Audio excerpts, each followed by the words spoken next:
Saludos cordiales, Profundidad de Campos, canal del Senado de la República de Chile. Estamos en medio del otoño y conversando como siempre con los parlamentarios de la Cámara Alta.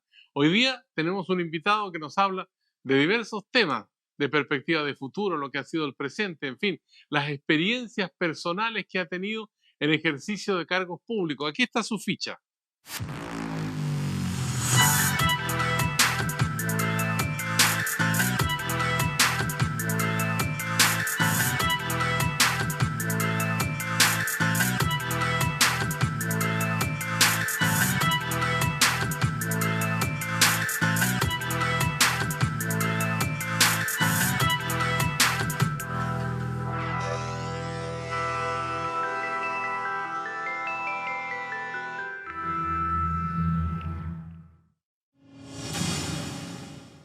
Bueno, tenemos la presentación ya hecha del senador Francisco Huenchumilla Jaramillo. ¿Cómo está, senador? Bien, súper bien, diría yo. Hoy esta mezcla de Huenchumilla con Jaramillo puede sonar como, bueno, pueblo originario por una parte, pero también de la aristocracia criolla Jaramillo, ¿no? Mi madre era, sus padres venían de España, Ya, así que soy conquistador y conquistado. tiene doble militancia, doble militancia. ¿Y No, cómo llega su familia a la Araucanía? ¿Se forman allí? ¿Se conocen? ¿Cómo es? bueno, estamos hablando de tiempos lejanos, ya estamos hablando de antes, mitad del siglo antes del siglo XX, cuando se conoce mi padre y mi madre ya por el año 30 y tanto.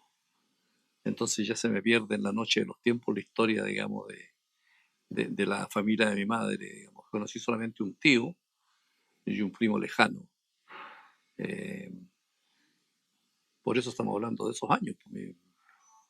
Mi padre hizo el servicio militar en el año 1925 y participó en la guerra civil del 31. Entonces ya En los hace tiempos casi... de Balmaceda. No, 31. Ah, del 31 en el siglo pasado. Claro. Ya. Entonces hace casi 100 años atrás, te fijas tú. Entonces, yo soy viejo, pero más joven. ¿Y fueron militantes políticos ellos o no? No, no, ¿No? no, no, no, no. ¿Cómo llega a la falange usted? Yo llego porque mi formación es de matriz cristiana. ¿Fue a un colegio católico? Sí, colegio católico. Mi madre murió muy jovencita, poco más de 40 años. Mi padre quedó viudo y me colocó interno en una escuela de los padres capuchinos alemanes, que tenían muchos colegios por ahí. Y entonces ahí me formé yo, digamos, en esa cultura, digamos. Aprendió un poquito de alemán, ¿o no? Algo aprendí, Hagamos la entrevista en alemán. con gusto, no hay problema. E incluso que me iban a mandar a estudiar a Alemania, pero querían que yo fuera curita, pero yo no estaba, digamos, dentro de mis planes. No era un Eso, chico de sotana, digamos. no era el chico total, así que preferí estudiar. ¿Y tenía más hermanos? Tenía, sí, hermanas, Ya. tenía, y me queda una hermana viva, la Yolita, que es una muy querida hermana mayor que tengo. Ahora, como usted es de regiones, se supone que ahí hay mucha más cercanía con los familiares, se convive más, se conversa más, se cuentan más historias. ¿Es así o no en el caso suyo? No, en el caso mío no es así porque es de una familia muy, muy pequeña que fue diezmada por las enfermedades y por lo tanto en este minuto quedamos solamente mi hermana y yo y nuestros respectivos hijos, pero una familia pequeña, al revés de la familia de mi señora que es muy extensa, de tal manera que somos una familia más bien chica por el lado de los Huenchumillas. Y por los Jaramillos también prácticamente nada. Soy yo el único Que lleva que, ese apellido que llevo de la ambos madre. apellidos. Sí. Oye, cuénteme, ¿qué pasa con la familia demócrata cristiana? Porque usted tiene memoria al igual que la que yo tengo, porque viví la experiencia. El año 64, Fray Montalva sacó 1.400.000 votos, más de 52% de la votación. Los demócratas cristianos sacaron 82 diputados, ¿no? Tenían una cuota importante en el Senado, aunque no tenían mayoría, pero eran trascendentes. Y hoy día están reducidos casi a la mínima expresión. ¿Qué ha pasado con la familia demócrata cristiana? Bueno, yo era de ese tiempo, po. Yo partí con la Patria Joven, entré a la universidad justamente cuando empezaba el gobierno de Frei Montalva, así que viví la Patria Joven y ahí entré justamente a la democracia cristiana en el periodo más glorioso de este partido, con el presidente Frei Montalva, que hizo grandes cambios en Chile y que es una figura señera en la política nacional. Pero era otro mundo, era el mundo de la bipolaridad entre el comunismo y el capitalismo, entre Estados Unidos y la Unión Soviética, y ese mundo se fue. Era el mundo de los proyectos globales, totales, de la Unidad Popular, de la Revolución a Libertad.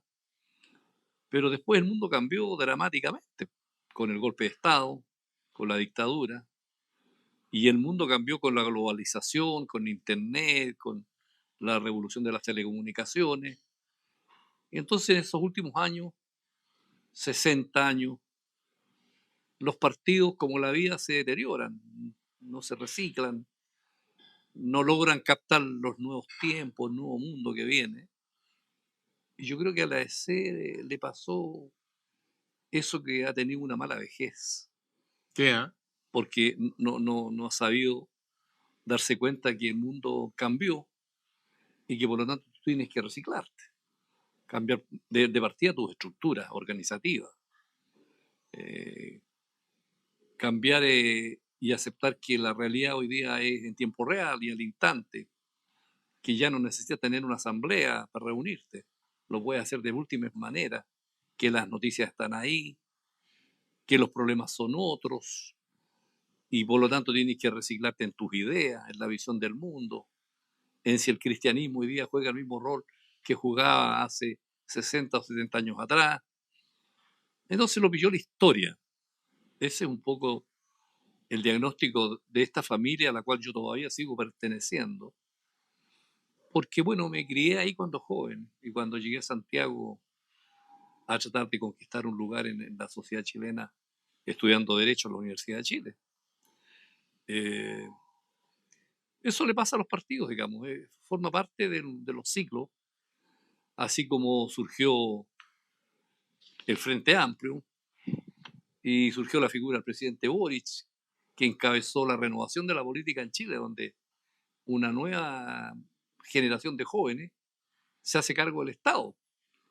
Y lo vimos en la cuenta pública del presidente, un presidente de 36 años, 37 años, en relación con los otros presidentes que habíamos tenido. Entonces, un cambio profundo.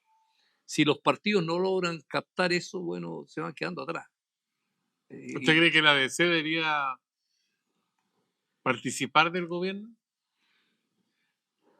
la DC lo que tiene que hacer es no quedar sola, porque sola hoy día, con el 3% y un poquito más, está destinada a la intrascendencia. Tiene que darse cuenta que la soledad con un 3% significa que no tiene ningún destino electoral. Y por lo tanto la DC nunca ha sido un partido de derecha, ha sido siempre un partido de centro-izquierda, y por ello su domicilio debería ser la centro-izquierda. Y si yo escucho, como escuché atentamente, el discurso de casi 4 horas del presidente de la República, yo le pregunto a los demócratas cristianos, ¿cuáles son las diferencias que tienen con el discurso del presidente? Estamos todos de acuerdo con lo que las políticas que ha hecho el presidente. ¿Dónde están las grandes diferencias? ¿No será que los comunistas le hacen ruido? Pero es que eso también forma parte del pasado. Hoy día el comunismo en el mundo perdió la batalla que tenía con el capitalismo. ¿Y perdió la guerra o no? El capitalismo es el sistema triunfante en todas partes del mundo, incluso en China, que es comunista, donde políticamente es comunista, pero en la economía tiene una economía capitalista. Entonces, eso del anticomunismo hoy día también es una cosa de modé, Porque ¿cuál es la alternativa al sistema de mercado y al capitalismo en el mundo hoy día? La socialdemocracia. Son todos los partidos socialdemócratas. Entonces, ahora tú tampoco puedes andar rogando entrar al gobierno. Eso tiene que ser parte de una negociación, de una conversación. Yo creo que la DC en el domicilio actual debería ser la centroizquierda. Pero eso requiere voluntad política, conversación y tener convicción de que ese es tu domicilio político.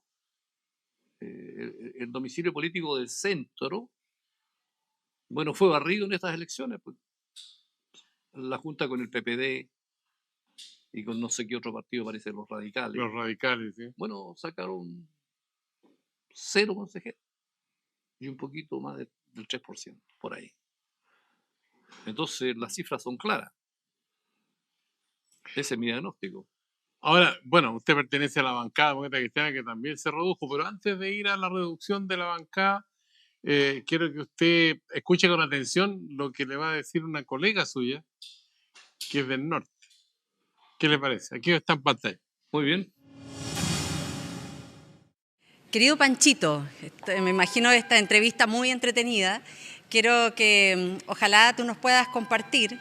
Has pasado por distintas experiencias en el ámbito del servicio público, desde la moneda hasta el municipio de Temuco, la intendencia. ¿Cuál de todas esas épocas en el servicio público ha sido la que más ha marcado tu vida? Y si nos puedes compartir alguna anécdota, tal vez nos puedas adelantar alguna de las que estás escribiendo en tus memorias. La senadora Yanna Proboste Campillay, del norte de Chile, le pregunta a su camarada Francisco Huinchumilla. Es mi camarada, mi jefa de bancada. ¿Sí? ¿Jefa suya, sí? Claro, ella es la jefa de bancada de los senadores. Y es mi amiga. Y bueno, claro, todos conocen que yo he estado en tantas partes del Estado, ¿no? Estuve también de ministro y estuve de subsecretario de Marina. Pero el cargo que probablemente que más me dio satisfacciones personales, si pudiéramos decir así, fue ser alcalde de Temuco. Porque el alcalde es jefe de su ciudad, no tiene jefe, tiene un buen presupuesto, a lo menos la municipalidad de Temuco, puedes hacer muchas cosas. Hicimos muchas cosas por la ciudad. El cargo de subsecretario de Marina es un cargo, digamos, donde tú trabajas de una manera muy notable con los marinos. Fue una muy buena experiencia para mí. Trabajar fue un periodo corto, ¿sí? Estuve 5 meses, porque después me fui al Ministerio de la Presidencia con el presidente Lago. Y el cargo probablemente más difícil fue ser intendente de Temuco, de Araucanía.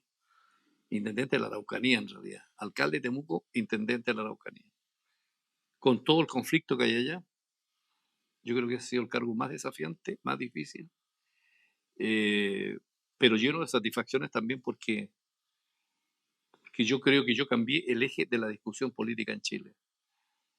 Porque el eje de la discusión era que ese era un problema de orden público y de pobreza. Y yo dije, no, el conflicto que tenemos acá es de naturaleza política. Entre un pueblo originario que interpela al Estado respecto de la usurpación de sus tierras que le hizo en el siglo XIX. Y conociendo la historia del mundo mapuche, esto va a ser un conflicto, como lo es hoy día en realidad. Después de 27 años seguimos en este conflicto y probablemente vamos a seguir si es que no hay una solución política. He trabajado con 3 presidentes de la República, con el presidente Lagos, que primero fue mi profesor en la universidad, en el Ministerio de la Presidencia y el Ministerio de Defensa. Con la presidenta Bachelet trabajamos ambos juntos en el Ministerio de Defensa, ella era de ministra y yo era subsecretario.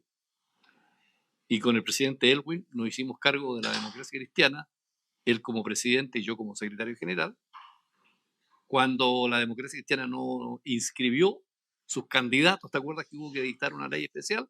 Claro. Cayó la mesa y se nos pidió que fuéramos dirigentes de consenso y recorrimos el país, conversamos de lo humano y de lo divino. Don Patricio en ese tiempo había sido presidente, tendría unos 85 años, y tuvimos oportunidad de conversar toda su rica experiencia en el periodo de la Unidad Popular, de la dictadura, de presidente, y con mucho afecto porque yo también había sido alumno de él en la universidad. Entonces, voy a escribir mis memorias. ¿Va a escribirla o la está escribiendo? Las estoy escribiendo lentamente porque si escribo una página al día en un año... Alguien me dijo que la memoria suya va a tener más páginas que la memoria de Winston Churchill. ¿Ah? Quiero escribir mis memorias y tal vez no irme de tesis, en algunas cosas sí, pero sobre todo contar las experiencias, los distintos cargos del Estado que yo he ejercido y además conocer a tanto personaje, porque yo llegué al Congreso del año 90 como diputado. De tal manera que conozco a toda esa generación. Y hoy día estamos sentados en la mesa del Senado con Juan Antonio Coloma, con el cual entramos el año 90 a la Cámara de Diputados. Entonces he conocido a todo ese mundo y la experiencia en los distintos cargos quiero volcarlo en mis memorias, pero las quiero sacar cuando ya me vaya yendo del Senado, Dios mediante. 3 años y medio le queda nomás. Sí, hasta el marzo del 2026. Ya. Entonces tenemos tiempo para eso, pero mientras tanto voy a sacar otro libro este año, espero, con las intervenciones que yo he tenido en el Senado, tanto en la Comisión de Constitución, donde yo he trabajado, como en la sala, con una característica, que es el hecho que yo nunca leo discursos. Yo siempre hablo improvisadamente. Al calor del debate, tomo 2 o 3 puntos. ¿Es asambleísta usted? Puede ser, pero a mí me gusta más hablar improvisadamente, tal vez porque yo también, entre las otras cosas que he hecho, yo ejercí 20 años mi profesión de abogado libremente en tiempo de la dictadura. Tenía mi oficina y tenía mi clientela, y por supuesto alegaba en la Corte de Apelaciones. Y en las Cortes siempre se alega sin papeles, sin leer. Esa es una norma que existe en las Cortes de Apelaciones y en la Corte Suprema. De tal manera que me acostumbré y yo todos mis discursos y mis intervenciones son improvisadas. O sea, del estilo de Raúl Rettig, de Eduardo Frei Montalva, Salvador Allende, Bolodia Teitelbaum. Esa es su impronta oratoria. Ahora, yo aprendí del presidente Elwin y del presidente Lagos que cuando tú llegas a cargos de cierta altura, tienes que haberte formado políticamente antes. Ya. Y para eso, tú tienes que haber leído siempre. No puedes a los 60 o 70 años empezar a formarte y a leer libros. Tienes que leer el libro a los 20, a los 30, a los 40, para que tengas una cultura política que te permita a ti hablar de cualquier materia, digamos, con cierto conocimiento, con un par de elementos de juicio que tú escuches en el debate, por ejemplo, que se da en la sala. En la Comisión de Constitución los debates son más jurídicos, en la sala son más políticos. Ya. Entonces voy a escribir también, y tenemos más o menos unas 500 páginas de discurso que la vamos a pulir, las tenemos listas, estamos trabajando para ver si sacamos ese libro en el curso de este año. Estamos conversando con el senador Francisco Buenchumilla, de la región de la Araucanía, militante demócrata cristiano, aquí en Profundidad de Campos, canal del Senado. Una pausa y volvemos porque hay mucho más todavía.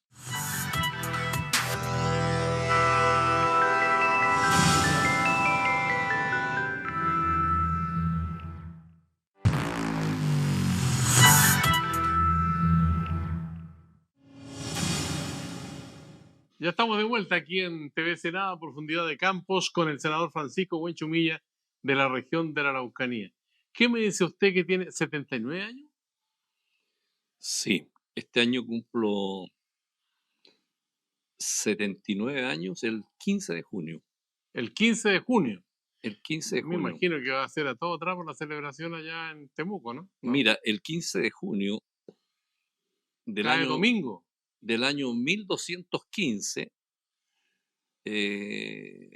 Juan Sin Tierra tuvo que darle el habeas corpus, que después fue ratificado en el año 1600 en Inglaterra, pero con Juan Sin Tierra partió las raíces del recurso de amparo, un día 15 de junio del año 1215. Yo nací claro. el 15 de junio, así que ratifico esa fecha histórica, digamos. Y entonces tengo casi prácticamente 79 años, ¿sí? Habrá gente de la tercera y la cuarta edad incluso que viendo el discurso del presidente Boric dice, este cabro, todo lo que habló ahí, 37 años, bueno, y él ha visto mucho menos del mundo de lo que hemos visto todos, pero tiene una concepción que a usted le parece que está justo en el calce para la realidad que vive el mundo, que vive Chile hoy día, después de escucharlo 3 horas y media en el Congreso. Mira, yo creo que el presidente Boric demostró hoy día, digamos, una solvencia política en el estilo, en la forma y en el fondo. Yo vengo escuchando cuentas públicas del año 90 a todos los presidentes, ¿no? Y en esta oportunidad se trata de una nueva generación que se hizo cargo del Estado, como digo yo. El presidente más joven de la historia de Chile, que lleva en el cargo 1 año y 3 meses. Y sin embargo uno nota el aprendizaje excepcional que ha tenido el presidente en materia de la concepción que él tiene del Estado y de las tareas que tiene como jefe de Estado. Entonces es bien notable eso, ¿eh? Eso quiere decir que vamos a tener a Gabriel Boric para muchos años más en la política chilena. Se va a consolidar, digamos. Porque con 37 años, imagínate. Ahora, cuando uno observa lo que usted dice, que en el fondo y en la forma, digamos, tuvo un logro importante el presidente de la República, uno dice, bueno, ¿qué fue lo más relevante para usted del discurso, por ejemplo? Mira, lo más relevante del discurso, a mi juicio, está en varias cosas. En lo formal, en la prestancia que tuvo el presidente para pararse frente al mundo político del país, porque ahí estaban todos los poderes del Estado y los parlamentarios, y demostrar que a sus 37 años tiene una respetabilidad en la forma de dirigirse al país y de entender los problemas de Chile. En segundo lugar, enumerar todos los logros que su gobierno ha hecho en distintas materias y que mucha gente a lo mejor no conoce en el detalle tal como lo hizo. En tercer lugar, referirse a que el pasado lo tenemos que dejar atrás uniéndonos y aceptando las realidades y que por lo tanto es bueno sanar las heridas, pero no olvidarse de los dolores que tuvimos y que el país tiene que caminar unidos y superar el golpe de Estado y sus secuelas. Y después él termina con un llamado a los grandes acuerdos en los grandes temas del país. Él dice, mire, tenemos que sacar adelante una serie de reformas y para eso necesitamos un pacto fiscal. Pero para eso reconozcamos que somos adversarios, pero no enemigos, y que tenemos diferencias, pero que tenemos la responsabilidad de colocarnos de acuerdo. Yo diría que eso es la matriz, en breve síntesis, del discurso del presidente. Ahora, él hace una autocrítica con respecto a ciertas conductas, por ejemplo, con respecto a la constituyente anterior que fracasó, el resultado de la votación y todo eso, y ahora se plantea otros desafíos, por ejemplo, reforma tributaria, reforma de pensiones, pero hay una muralla ahí bien importante en los sectores más conservadores del país. No ven con buenos ojos esas dos iniciativas y ellos tienen en alguna medida el control del Parlamento, ¿no? Bueno, lo primero, reconocer responsabilidad en el fracasado primer proceso constituyente. Eso habla bien de un presidente que es capaz de analizar adecuadamente de por qué fracasamos como país en el primer proceso constituyente. Y respecto de las diferencias entre los grandes temas, bueno, eso responde a los distintos intereses que tiene el país. porque los grupos económicos dueños de las ISAPRES, de la AFP o de los bancos, bueno, defienden sus intereses. Pero lo que le dice el país, lo que le dice el presidente, es que no obstante esos intereses legítimos, tienen que compatibilizarse con los derechos de las personas a la salud, a pensiones dignas y a una vida mejor. Y eso, dice el presidente, es responsabilidad de todos.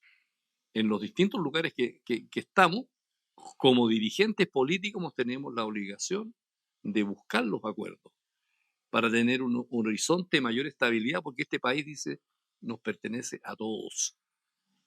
Entonces yo creo que eso demuestra una gran madurez política, digamos, en el presidente de la República. ¿Cómo enfrentamos la conmemoración de los 50 años como país? ¿Cuál es la mirada que tiene usted en relación con lo que dijo el presidente también en el discurso?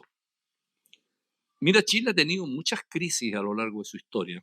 Si tú repasas el siglo XIX, la instalación de la República tuvo muchas crisis hasta que esto termina recién con el presidente Prieto, donde se estabiliza, y con Diego Portales, en la década del 30.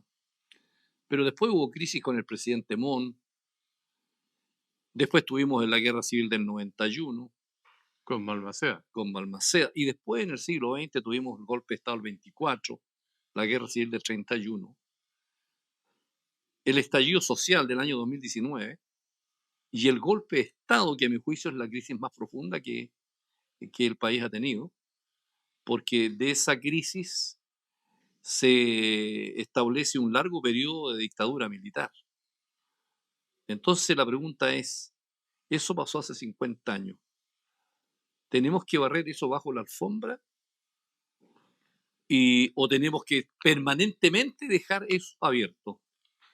El presidente dice, mire, busquemos una fórmula que nos permita cerrar ese capítulo, pero no podemos echar bajo la alfombra los problemas, porque aquí hay gente que todavía busca sus deudos y espera una respuesta de la sociedad y del Estado. Entonces me parece a mí que eso doloroso que pasó hace 50 años, tú tienes que en algún momento cerrarlo, porque eso nos divide como país todavía.